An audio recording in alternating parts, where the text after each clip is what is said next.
नीले कबूतर नहीं, बाबा साहब अंबेडकर के नीले बाज है, मेरी बात को याद रखना। और बाज जब शिकार करता है ना तो वहीं से उठा लाता है जहां छिप के बैठा होता है उसका। देखो, हिंदू राष्ट्र की सोच एक पागलपन है और जो हिंदू राष्ट्र की मांग कर रहे हैं वो नादान बच्चे हैं। ये मैं नहीं कह रहा हूं। अनमैरिड हो तो क्या किसी दलित समाज की बेटी से आप शादी करोगे तो चेहरे का रंग बदल गया। और यही बात, भाई भाई की बात, जब हमारा आईएएस है यहाँ संतोष वर्मा, जब उसने की कि भाई आप हिंदू हिंदू भाई भाई की बात कर रहे हैं, और खड़े होके कोई उसका पुतला फूंकता है, कोई उसको पीटने की बात करता है, सस्पेंड करा दिया। कल भी मैंने एक नेताजी को सुना भाजपा के कि हम इसको ये कर, निकल जाओगे आप लोग, उसको निकल जाओ, जो हम देख लेते हैं, जाओ, हम खड़े आदिवासी समाज के लोग जाओ निकल। भारत के इतिहास में बहुत महत्वपूर्ण दिन है।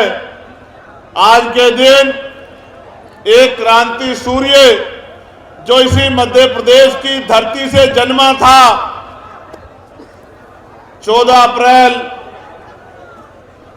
1891 को, वो सूर्य 6 दिसंबर 1956 को आज ही के दिन अस्त हुआ था। साथियों, इसलिए बड़े दुख का दिन है। मैं खुद की तरफ से, अपनी पार्टी की तरफ से, हमारे संगठन की तरफ से, एक एक कार्यकर्ता की तरफ से परम पूजनीय विश्वरत्न डॉक्टर बाबा साहब अंबेडकर को अपनी आदरांजलि पेश करता हूं। और आदरांजलि पेश करने का मतलब ये नहीं है कि सिर्फ भाषण करके या नारा लगा के बात खत्म हो जाए। आज इस मध्य प्रदेश की धरती पर जब मैं सुबह पार्लियामेंट गया था बाबा साहब अंबेडकर को नमन करने के लिए, तो ये संकल्प लेके वहां से चला था कि आने वाले कुछ सालों के बाद देश की संसद में एक अंबेडकरवादी प्राइम मिनिस्टर बनकर जाएगा। ये संकल्प करके आज दिल्ली की पार्लियामेंट से निकला। प्यारे साथियों, बाबा साहब को मानने का मतलब है बाबा साहब को जानना। जब तक आप बाबा साहब को जानोगे नहीं, तब तक आप बाबा साहब को मान नहीं सकते। और उनको सच्ची आदरांजलि ये होगी कि आप बाबा साहब अंबेडकर के विचारों को पढ़ें और उन विचारों पर चलने का काम करें। मैं जब जब मध्य प्रदेश आता हूं, मुझे मध्य प्रदेश से झोली भर भर के प्यार मिलता है, इसमें कोई दो राय नहीं है। देश में बड़े बड़े आंदोलन हुए, बड़े बड़े सम्मेलन हुए, लेकिन भोपाल जैसा सम्मेलन मध्य प्रदेश के अलावा कोई नहीं कर पाया। लेकिन सिर्फ भोपाल के सम्मेलन से बात आगे नहीं बढ़ेगी। मैं आज के कार्यक्रम की शुरुआत उस शपथ से करूंगा जो शपथ अभी पश्चिम उत्तर प्रदेश के 3 मंडल की सभा करके हम लोगों ने लिया था। महत्वपूर्ण दिन है। मैं आपसे आग्रह करूंगा जो जिस स्थान पे है वो वहीं से हाथ को ऐसे आगे करे, और मेरे साथ जो मंच पर उपस्थित है हमारे नेतागण, उनसे भी आग्रह करूंगा कि वो भी अपना हाथ सामने करके मेरे साथ संविधान की शपथ ले। हम भारत के लोग भारत को एक संपूर्ण, प्रभुत्व संपन्न, समाजवादी, पंथ निरपेक्ष, लोकतंत्र में गणराज्य बनाने के लिए तथा उसके समस्त नागरिकों को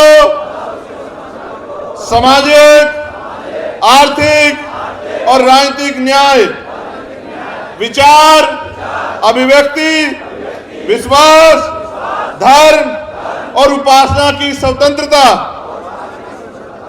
प्रतिष्ठा और अवसर की समता प्राप्त कराने के लिए तथा उन सब में व्यक्ति की गरिमा और राष्ट्र की एकता और अखंडता सुनिश्चित करने वाली बंधुता बढ़ाने के लिए हम सभी संविधानवादी आज 6 दिसंबर 2025 को बाबा साहब अम्बेडकर के परिनिर्वाण दिवस पर इस अवसर पर इस ऐतिहासिक संवैधानिक अधिकार बचाओ जनसभा में, श्रद्धांजलि सभा में परम पूजनीय बाबा साहब अम्बेडकर द्वारा लिखित हमारे पवित्र संविधान के प्रति अटूट निष्ठा प्रकट करते हुए ये शपथ लेते हैं कि हम संविधान के मूल स्वरूप, लोकतांत्रिक आदर्शों, वैज्ञानिक चेतना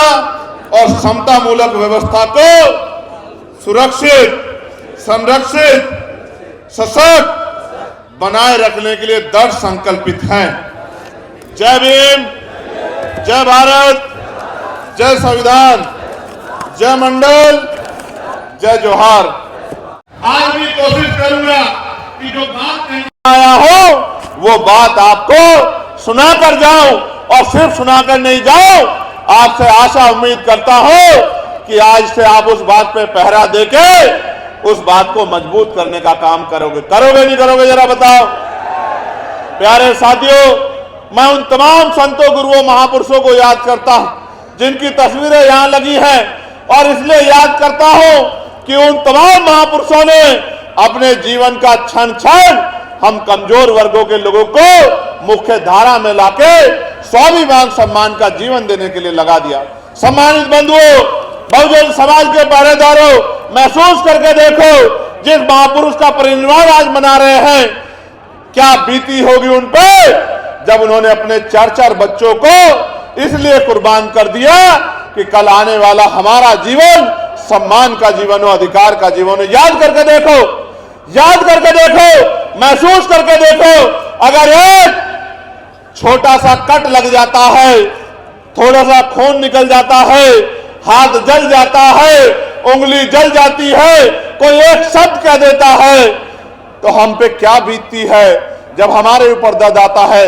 महसूस करके देखो, जिनके बच्चे बलिदान हो गए और उनसे उनकी पत्नी ने कहा कि बाबा साहब, आप तो कहते थे कि राज रतन राज करेगा, राज रतन तो इस दुनिया में भी नहीं रहा। तो बाबा साहब अंबेडकर ने क्या कहा कि एक राज रतन की परवाह करूंगा तो कौन राज रतन इसी तरह से मर जाएंगे, मुझे एक राज रतन की नहीं, अपने करोड़ों बच्चों की चिंता है। ऐसे बाबा साहब अंबेडकर का परिनिर्वाण दिवस, जो मध्य प्रदेश में पैदा हुए, महाराष्ट्र में काम किया, देश के कोने कोने में गए, विदेशों में जाके, गोलमेज कॉन्फ्रेंस में जाके आपके मेरे अधिकार के लिए लड़े। और मैं आपको बताना चाहता हूं, मध्य प्रदेश ही क्यों, देश में कहीं भी एक बड़ी आदरांजलि सभा हो सकती है, मध्य प्रदेश ही क्यों? क्योंकि लगातार मध्य प्रदेश से भाई दामोदर जी, भाई रविंद्र भाटी जी, भाई विनोद जी, लगातार मध्य प्रदेश से एक षड्यंत्र चल रहा है, और वो षड्यंत्र आज उसको बेनकाब करने के लिए आपके बीच में हूं। ये वही इंदरगढ़ है जहां कुछ दिन पहले हमारे भाइयों पे हमला करने की जरूरत की गई थी। ये वही इंदरगढ़ है, मैं इस बात को जानता। और हमला करने वाले भी हमारी ताकत को जानते हैं, वो बेवकूफ नहीं है, हमारी ताकत को जानते हैं। मुट्ठी भर लोग हैं, मैं उनको जानता हूं। अगर एक जोर से आवाज लगा दी तो भग्गी मच जाएगी, मैं इस बात को भी जानता हूं, मैं अपनी क्षमता को जानता हूं। प्यारे साथियों, गौर से सुनो कि क्या षड्यंत्र है। षड्यंत्र ये है कि इस देश को जो मजबूत करता, अखंड बनाता, वो भारत के संविधान को कमजोर करने का षड्यंत्र किया जा रहा है। उस संविधान को कुचलने का षड्यंत्र किया जा रहा है।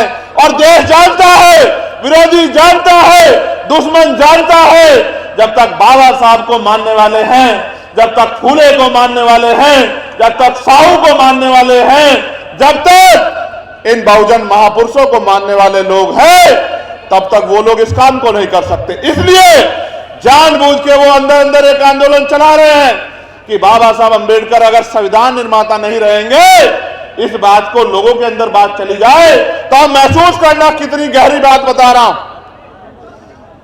मरते रोज लोग हैं, सड़क पे एक्सीडेंट होते हैं, लोग जलकर मरते हैं, पीड़ा में मरते हैं, तमाम तरह के अन्य अत्याचार में मरते हैं, लेकिन हम उस दुख को कितने समय तक गले से लगाते हैं, हम उस दुख को कितने देर तक याद रखते हैं, हमें उसकी पीड़ा कितनी देर होती है, इस बात को समझना पड़ेगा मेरे साथियों।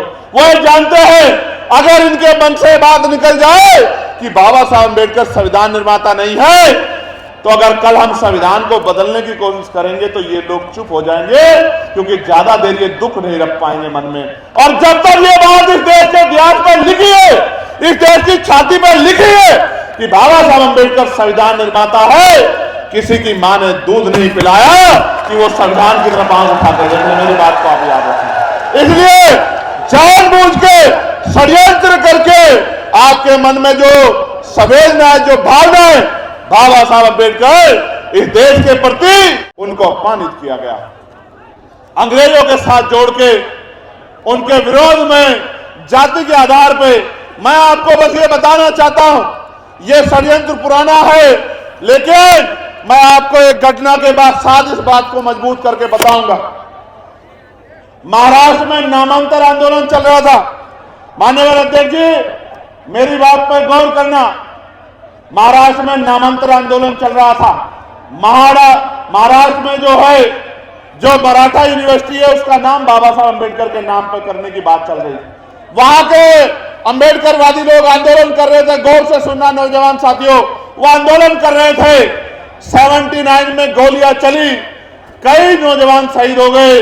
सरकार ने नाम नहीं बदला, सरकार राजी नहीं थी।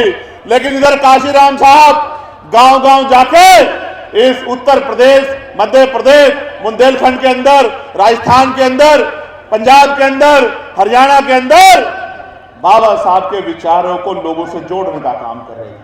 एक ऐसा समय आया कि उधर नामांतर का आंदोलन चल रहा था, शरद पवार जी की सरकार थी, और दूसरी तरफ यहां उत्तर प्रदेश में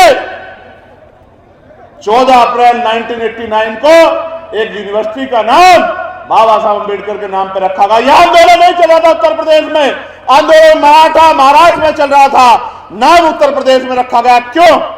क्योंकि बाबा साहब अम्बेडकर के अनुयायी मान्यवर काशीराम साहब ने बाबा साहब के नाम पे जन समर्थन जुटाने का काम तैयार कर दिया था और घर घर तक बाबा साहब की बात पहुंचाने का काम कर दिया था। इसलिए उनको लगा इस देश में कुछ भी सामाजिक नहीं है, कुछ भी सामाजिक नहीं है, सब राजनीतिक है। आज अगर आपकी जरूरत होगी, यही नेता आपके पैरों में पड़े दिखाई देंगे, आपके पैर पकड़े दिखाई देंगे, आपका हाथ अपने सर पर रखवा रहे होंगे, आपको भाई, चाची, ताई, बहन कह रहे होंगे, और जब चुनाव खत्म हो जाएगा, इनका मतलब खत्म हो जाएगा, आपकी गली बस्ती में पैर भी नहीं रखेंगे। मेरी बात को आप याद रखना। ना होता वोट का अधिकार।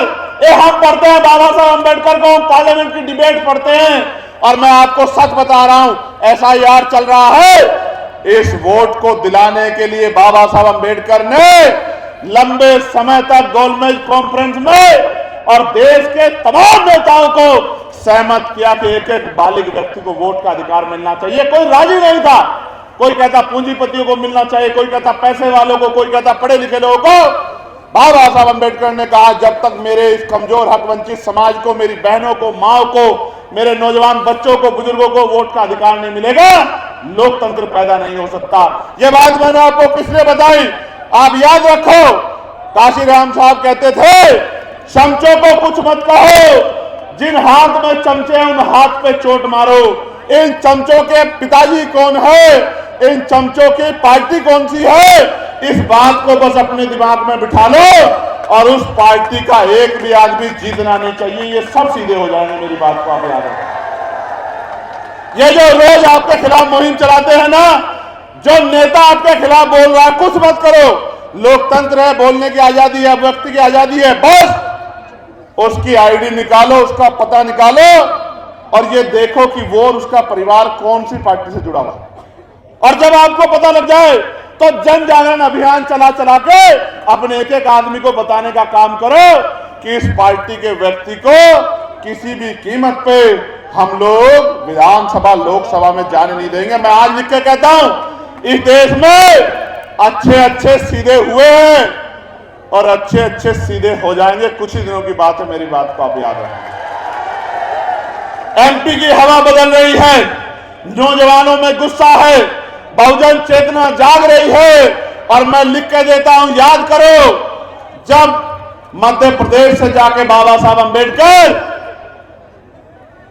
महाराष्ट्र में आंदोलन को खड़ा कर सकते हैं, जब मान्यवर काशीराम साहब पंजाब से जाके उत्तर प्रदेश में आंदोलन को खड़ा कर सकते हैं, बस आपके अंदर हौसले की कमी है।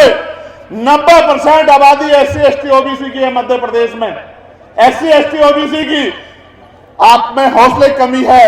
ये कांग्रेस के लोग किसकी वोट से MLA बनते हैं? ये बीजेपी के लोग किसकी वोट से एमएलए बनते हैं? वोट तो 90% आपका है और राज किसी और का है। मैं तो जानता हूं कि मध्य प्रदेश में क्या हो रहा है। मान्यवर काशीराम साहब को मध्य प्रदेश से बहुत उम्मीदें थी और इस बेल्ट से और ज्यादा उम्मीदें थी। वो कहते थे इस बेल्ट का मेरा बहुजन समाज का व्यक्ति स्वाभिमानी है, वो भूखा रह लेगा लेकिन स्वाभिमान से समझौता नहीं करेगा। इसका उदाहरण 2 अप्रैल 2018 को हमने देखा था। 2 अप्रैल 2018 को हमने इसका उदाहरण देखा था जब मेरे नौजवान भाइयों ने पूरे देश को बताने का काम किया था कि ये ग्वालियर, चंबल संभाग, रीवा संभाग किसी से झुकने दबने वाला नहीं है। प्राणों का बलिदान देके उस आंदोलन को अपने खून से सींचा था मेरे भाइयों। सम्मानित साथियों, यहां से एक आदमी निकला और मैं उसको इसलिए बाबा नहीं कहता क्योंकि देश के प्रधानमंत्री जी भी उसको बाबा नहीं कहते, वो कहते हैं मेरा छोटा भाई। आप सुन लेना, मैं संवैधानिक व्यक्ति हूं। तो जब प्रधानमंत्री सांसद हैं, वही सांसद ही प्रधानमंत्री बने हैं, जब वो छोटा भाई कहते तो मैं काहे को बाबा कहूं? मैं तो एक ही बाबा को जानता हूं जिनका नाम है डॉक्टर बाबा साहब अम्बेडकर। तो उन्होंने नारा दिया कि जात पात की करो विदाई। तो दामोदर साहब खड़े हो गए, बोले जी विदाई कर देंगे, ठीक है, लेकिन मेरे 5-4 सवाल इनका जवाब दे दो। तो मैंने मीडिया से सुना कि अच्छी डिबेट चल रही है, चर्चा होनी चाहिए। तो एक कैमरामैन ने, एक पत्रकार ने उनके आगे माइक किया कि साहब जात पात की विदाई कर रहे हो तो जात पात खत्म कर दोगे? तो बोले नहीं, हम आज के लोगों की बात आप कहां मानने वाले हैं, तो इसलिए मैं आपसे कह रहा हूं। फिर उन्होंने, पत्रकार ने उनसे कहा कि भाई सवाल ये आ रहा है कि आप अनमैरिड हो, तो क्या किसी दलित समाज की बेटी से आप शादी करोगे? तो चेहरे का रंग बदल गया।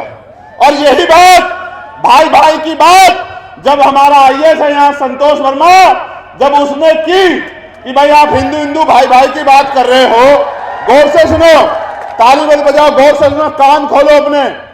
मैं भी मध्य प्रदेश पे निगाह बना के बैठा हूं, मेरा ध्यान ऐसा नहीं मध्य प्रदेश पे नहीं है। और मैं ये बताना चाहता हूं तमाम पार्टी के उन नेताओं को जो इकट्ठे होकर कह रहे हैं संतोष वर्मा को ये कर देंगे वो कर देंगे, कितने संतोष वर्मा को क्या करोगे? कल हर घर से संतोष वर्मा निकलेगा, दामोदर मंडल निकलेगा, रविंद्र भाटी निकलेगा, देखूंगा कितने लोगों को आप क्या करोगे। तो उन्होंने क्या कहा? उन्होंने कहा कि जब तक हिंदुओं में रोटी बेटी का रिश्ता नहीं होगा, इसी बात को बाबा साहब अंबेडकर कह रहे थे, इसी बात को संतराम बीए प्रजापति कह रहे थे जात पात तोड़क मंडल में, एलिगेशन ऑफ कास्ट में, वो भी यही कहते कि तभी तो भाईचारा बनेगा जब जातियों को तोड़ के आप शादियां करोगे। भाई संतोष वर्मा जी ने कहा मैं भी हिंदू और दूसरी जाति के बारे में कहा आप भी हिंदू, और जब तक इनमें रोटी बेटी का रिश्ता नहीं होगा तो भाई कैसे भाईचारा बन जाए, कैसे हिंदू एकता आ जाएगी? तो जैसे कहा तो सारे लोग खड़े हो गए, सारे लोग खड़े हो गए, और खड़े होके कोई उसका पुतला फूंकता है, कोई उसको पीटने की बात करता है, सस्पेंड करा दिया। कल भी मैंने एक नेताजी को सुना भाजपा के कि हम इसको ये कर, निकल जाओगे आप लोग, उसको निकल जाओ, जो हम देख लेते हैं, जाओ हम खड़े आदिवासी समाज के लोग, जाओ निकल जाओ, हम देख लेंगे बहुजन समाज के लोग, अगर आप में हिम्मत है तो। मैं आपको स्पष्ट कर रहा हूं, ये इनका नारा सच्चा है, लेकिन चुनाव से पहले, मैंने कहा ना कुछ भी सामाजिक नहीं है, सब कुछ राजनीतिक है। चुनाव से पहले ये नारा सच्चा है और चुनाव के बाद ये नारा खोखला है। फिर चुनाव के बाद कुशवाहा के सर पे पेशाब भी यही करेंगे, कुशवाहा को जूता भी यही चटवाएंगे, थूक। पाल बघेल को जो है अगर वो कथा करेगा तो उसको पीटने का काम भी करेंगे, और बारात रोकने का काम भी करेंगे, और तमाम तरह का उत्पीड़न करने का काम करेंगे, और आरक्षण के नाम पे गाली देने का काम करेंगे, और चुनाव में आपके पैरों में ऐसे पड़ के आपसे वोट लेने का काम करेंगे। आपको समझदार बनना होगा। मैं आज कह रहा हूं, आप हिम्मत बढ़ाओ, हम अम्बेडकरवादी लोग तो सीना तान के खड़े हैं। मैं दामोदर मंडल को कहना चाहता हूं, मैं सुनील बैरसिया को कहना चाहता हूं, मैं सुनील अस्ते कहना चाहता हूं, सत्येंद्र विद्रोही अनिल गुर्जर को कहना चाहता हूं, रामप्रीत को कहना चाहता हूं, आरडी प्रजापति जी को कहना चाहता हूं, निकलो घर से और बहुजन समाज में भाईचारा बनाओ। हम तो बनाने वाले लोग हैं, आपके पीछे खड़े होके आपको मध्य प्रदेश की कुर्सी पर बिठाने का काम करेंगे। मेरी बात को आप याद रखें। मैं आपको बहुत जिम्मेदारी से कह रहा हूं, मेरे नीले कबूतर नहीं, बाबा साहब अंबेडकर के नीले बाज है, मेरी बात को याद रखना। और बाज जब शिकार करता है ना, तो वहीं से उठा लाता है जहां छिप के बैठा होता है उसका। देखो, हमारी लड़ाई संवैधानिक है, वो आपको उकसाने का काम करेंगे, आपको आपके काम से भटका के इस तरह की प्रेस वार्ता करके कोई शब्द कह के आपका ध्यान आकर्षित करने का काम करेंगे। इन पे ध्यान नहीं देना है, ये जानबूझ के कर रहे हैं। क्यों? क्योंकि ये जान रहे हैं कि यहां कमजोर वर्गों में एकता बन रही है, लीडरशिप खड़ी हो रही है, आंदोलन मजबूत हो रहा है, और ये जानबूझ के आपको रास्ते से भटकाने काम कर रहे हैं। इनको इनके हाल पे छोड़ दो, और जिस दिन राजकाज बनेगा ये सारे लोग वहीं होंगे जहां इनको होना चाहिए। प्यारे साथियों, मैं एक बड़े नेता हुए हैं जिनको लौह पुरुष सरदार वल्लभ भाई पटेल कहा जाता है। भाटी जी, मेरी बात पर गौर करना। लौह पुरुष सरदार पटेल साहब की, उन्होंने कहा हिंदू राष्ट्र की सोच एक पागलपन है, और जो हिंदू राष्ट्र की मांग कर रहे हैं वो नादान बच्चे हैं। ये मैं नहीं कह रहा हूं, कौन कह रहा है? कौन कह रहा है? कौन कह रहा है? लौह पुरुष सरदार वल्लभ भाई पटेल कह रहे हैं कि हिंदू राष्ट्र की बात करना, हिंदू राष्ट्र की सोच रखना, ये पागलपन है। तो आज जो इस बात को कर रहे हैं, क्या वो सरदार पटेल के खिलाफ है? बाबा साहब अंबेडकर ने कहा कि ये देश जब तक संविधान है कभी हिंदू राष्ट्र नहीं बन सकता। तो जो हिंदू राष्ट्र बनाने की बात कर रहे हैं वो इस संविधान को कुचलने की तो बात कर रहे हैं। मैं आपसे पूछना चाहता हूं, क्या आप चाहते हैं हिंदू राष्ट्र कुचला जाए, संविधान कुचला जाए? मैं आपसे पूछना चाहता हूं, दोनों हाथ उठा के बताओ, क्या आपके होते कोई संविधान को कुचल सकता है? कुचल सकता है किसी की मजाल? बहुत अच्छे, मैं आपको यही बता रहा हूं, बड़े बुरे हालात आपको याद होगा। राजनीतिक लड़ाई बता रहा हूं, गौर से सुनना। मध्य प्रदेश के हमारे लीडर तमाम सारे 2018 में यहां के लोगों ने भारतीय जनता पार्टी से मुक्ति लेने के लिए कांग्रेस की सरकार बनाने का काम किया था? नहीं किया था? किया था ना? कांग्रेस की सरकार भी बन गई, सरकार चल भी रही थी। विचारधारा कितनी इंपॉर्टेंट है, इस बात को आप समझना, कितनी महत्वपूर्ण विचारधारा। एक नेताजी अपने 20 साथियों को लेके भारतीय जनता पार्टी में चले गए, कांग्रेस की सरकार में गए। आप समझो, आप जिनको बीजेपी के विकल्प में वोट देकर जिताते हो, ये सब यही थे जब बाबा साहब अंबेडकर आपके लिए खून के आंसू अपनी आंखों से लहू के रूप में बहा रहे थे। बाबा साहब जब बहा रहे थे, यही थे वो लोग जिन्होंने बाबा साहब अंबेडकर को कॉन्स्टिट्यूशन असेंबली में ना जाने दिया जाए, इसके लिए तमाम तरह के प्रयास किए। आप इनको विकल्प मानते हो? इतना कमजोर है यहां विपक्ष। मैं आज आपसे कह रहा हूं, अगर यहां कोई भविष्य विकल्प बनेगा तो इस एकता के जरिए आजाद समाज पार्टी भारतीय जनता पार्टी का विकल्प बनेगी। और जब आजाद समाज पार्टी 90% बहुजनों को एक करके चलेगी, तो मैं आपको लिख के देता हूं कि ना सम्राट मीर वोट 3 में होंगे वहां, और ना ही पिछड़े वर्ग को जो 27% संवैधानिक मिला है वो 27% कोई छीन पाएगा। मेरी बात को याद रखना। भारतीय जनता पार्टी पिछले 20 साल से पिछड़े वर्ग के हमारे परिवार के व्यक्ति को मुख्यमंत्री बनाती है ना। यहां क्यों बनाती है? खुशी से नहीं, क्योंकि वो जानती है कि पिछड़े वर्ग के लोग संख्या यहां ज्यादा। लेकिन एक बात गौर की आपने, एक आंदोलन हो रहा था, मेरे आज भी याद है, शिवराज सिंह चौहान जी मुख्यमंत्री थे, इतनी बुरी बुरी मां बहन की गालियां उन आंदोलन करने वालों ने आदरणीय शिवराज सिंह चौहान जी को दी थी। मेरे आज भी याद है नहीं याद है? मेरे याद है। तब हिंदू एकता कहा गई थी, तब उसको पिछड़े वर्ग का नेता बना के उसको गाली देने का काम कर रहे थे। और आज भी बताता हूं, छोड़ो, जब अभी आदरणीय मोहन यादव जो यहां मुख्यमंत्री है, जब वो 27% के लिए लड़ रहे थे, तो यही लोग जो आंदोलन चला रहे थे ना, अभी जो कह रहे थे बाबा साहब संविधान निर्माता नहीं है, यही लोग मोहन यादव को जी भर भर के गाली देने का काम कर रहे थे। ये सच्चाई है। क्या तब मोहन यादव हिंदू नहीं रहा था? क्या तब शिवराज सिंह चौहान हिंदू नहीं रहा था? चुनाव खत्म हुआ, फिर वो भाईचारा भी खत्म हुआ जो चुनावी भाईचारा था। मैं आपसे कहना चाहता हूं मेरे प्यारे साथियों, समय की पाबंदी ना होती और मेरे कंधों पे ज्यादा जिम्मेदारी ना होती और उत्तर प्रदेश टारगेट में ना होता तो सबसे पहले मध्य प्रदेश में बाबा साहब अंबेडकर, फूले, साहू, पेरियार की अलग जगाने का काम मध्य प्रदेश से घर घर जाके हम लोग करते। आज आप यहां आए हो, एक वादा मुझसे करो, अगर सच में बाबा साहब के लिए जीना चाहते हो, सच में काशीराम साहब के लिए जीना चाहते हो, सच में मां बहनों को स्वाभिमान सम्मान का जीवन दिलाना चाहते हो, सच में राष्ट्रपिता ज्योतिबा फूले, छत्रपति साहू जी महाराज, ईवी पेरियार, रामा नायकर, स्वामी पेरियार यादव, बाबू जगदेव प्रसाद, कुशवाहा, जननायक कपूरी ठाकुर का, संतराम बीए प्रजापति जी का, ब्रह्मानंद लोधी जी का सपना पूरा करना चाहते हो तो ऐसे यहां दिल पे हाथ रखो, ऐसे रखो दिल पे हाथ। दिल इधर नहीं होता, राइट साइड लेफ्ट साइड होता है, याद रखना। दिल पे हाथ रखो और पूछो, क्या इस गरीबी, बेबसी, लाचारी की जिंदगी में खुश हो क्या? बताओ, दोनों हाथ उठा के बताओ, खुश हो क्या? कौन बदलेगा इसको? कैसे बदलेंगे? लोकतंत्र में एक ही तरीका है बदलने का, जब आपके उंगली बटन दबाने के लिए जाए तो वो बटन स्वाभिमान सम्मान का प्रतीक आजाद समाज पार्टी काशीराम का होना चाहिए। आप जानते हो, गोलियां खाई, लाठियां खाई, जेलें काटी, चुनाव चल रहा था, गुर्जर समाज के सैकड़ों भाइयों को जेल में घेरने के लिए यहां ग्वालियर में आंदोलन हुआ, नेता छिप छिप कर बैठ गए।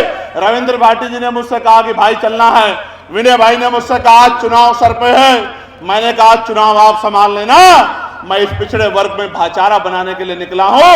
अगर आज उनके साथ नहीं खड़ा होऊंगा तो कल आने वाली पीढ़ियां मुझे माफ नहीं करेंगी, और अगर आज यहां इस दूसरे साथी के साथ नहीं खड़े होऊंगा तो भी आने वाली पीढ़ियां हमें माफ नहीं करेंगी कि जिन पिछड़े वर्ग के महापुरुषों ने, जो हमारे महापुरुष हैं, चाहे फूले जी हो, चाहे साहू जी हो, चाहे मामना रामसु वर्मा हो, चाहे चौधरी महाराज सिंह भारती हो, चाहे संतराम बीए प्रजापति हो, ये तमाम हमारे महापुरुष, बाबूदेव जगदेव प्रसाद कुशवाहा हो, कपूरी ठाकुर हो, अगर इनके आंदोलन को कोई आज अगर आगे बढ़ाने का काम कर रहा, अगर हमने उसका हाथ नहीं पकड़ा और कहीं उसको कोई नुकसान होगा तो लोग कहेंगे ये आंदोलन तो अच्छा है लेकिन ये कामयाब हो सकता नहीं। मैं आपसे पूछना चाहता हूं, जब मध्य प्रदेश से जाके बाबा साहब अम्बेडकर महाराष्ट्र को कामयाब कर सकते हैं, जब महाराष्ट्र से आके मानवर काशीराम साहब उत्तर प्रदेश को कामयाब कर सकते हैं, तो मध्य प्रदेश के लोग मध्य प्रदेश को कामयाब क्यों नहीं कर सकते? मेरी एक बात का जवाब दो। कर सकते हैं नहीं कर सकते हैं? कर सकते हैं नहीं कर सकते हैं? बताओ। दो मामले, आपके अपने पैसे किसी ने देके भेजा? नहीं, मैं किसी का चमचा नहीं हूँ। मेरे पास जो है, मेरे गांव में जो है 200 घर की बसी का चाहिए आदमों की। अब बोलो। मैं किसी का दबलू वाला नहीं हूँ। आपके अपने पैसे हो ना? अपने पैसे से मैं खुशी में बीएसपी था, लेकिन मैं एक साल से मेरे पास मेरे दिमाग में जो आई कि भाई साहब की आपकी सुन के मुझे आंसू आने लगा, तो मैंने कहा भाई साहब में पहुंचो, ये मेरे बाग जिला पे है। भाई साहब बिल्कुल बड़े बात भाई। प्यारे साथियों, सीचन जी,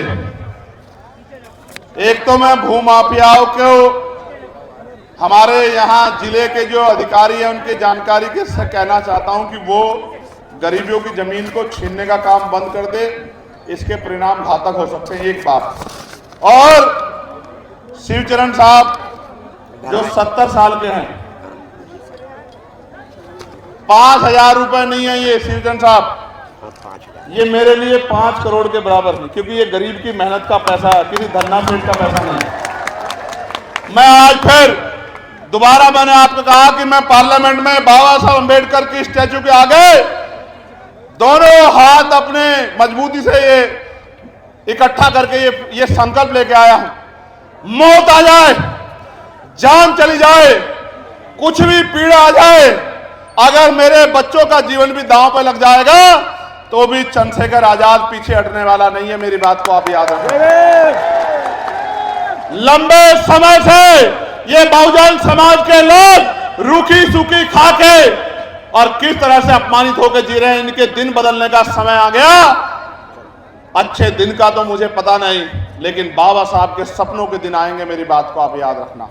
और हर मां, हर बहन, हर भाई, हर बुजुर्ग रात में सोने से पहले और सुबह उठने के बाद संतों, गुरुओं, महापुरुषों को यह प्रार्थना जरूर करेगा कि हमारे भाई को, हमारे नेता को लंबा जीवन देना, क्योंकि उसके कंधों पे बहुत बड़ी जिम्मेदारी है।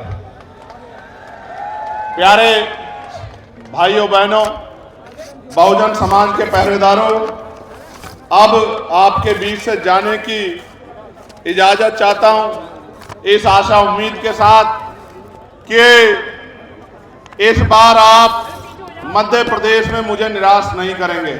नहीं करेंगे ना? जहां तक मेरी आवाज जा रही, दोनों हाथ उठा के बताओ, मदद करोगे नहीं करोगे? ताकत दोगे नहीं दोगे? लड़ाई लड़ोगे नहीं लड़ोगे? किसी की बातों में ना आके अपने आंदोलन को कामयाब करने के लिए संघर्ष करोगे नहीं करोगे? बहुत बहुत धन्यवाद। जोरदार नारा लगाओ, जय भीम, जय भारत, जय संविधान, जय मंडल, जय जोहर, बहुजन एकता जिंदाबाद, बहुजन एकता जिंदाबाद, हमारा भाईचारा जिंदाबाद। अगर आपस में कोई छोटी मोटी बात हो जाए तो भूल जाना, लेकिन ये मत भूलना कि हमें मिलकर इस लड़ाई को कामयाब करना है। बहुत बहुत धन्यवाद। और जिस साथी ने 1-1 रुपया जुटा के आज मुझे बुलाने में योगदान किया है, मैं उसके कर्ज को सूद समेत उतारूंगा। मेरी बात को आप याद रखना मध्य प्रदेश के साथी।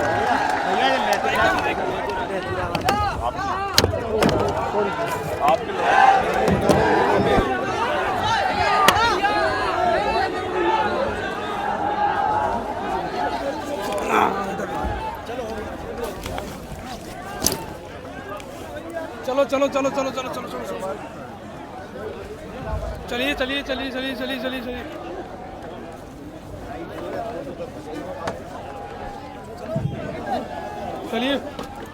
चलिए चलिए चलिए चलिए चलिए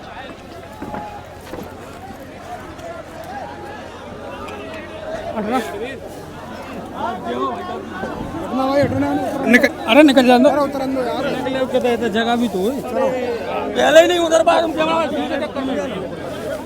तुम करो भाई से उतर जान दो। अरे भाई साहब, अरे यार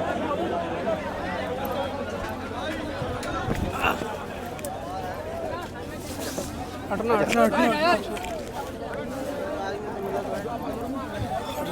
हटना हटना हटना हटना हटना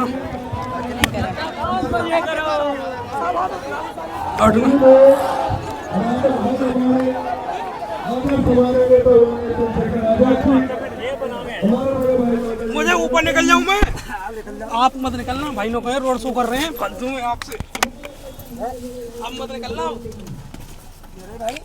नहीं कह सकते नहीं भाई साहब, ये कहेंगे कि तुम कौन सा रोड शो कर रहे हो।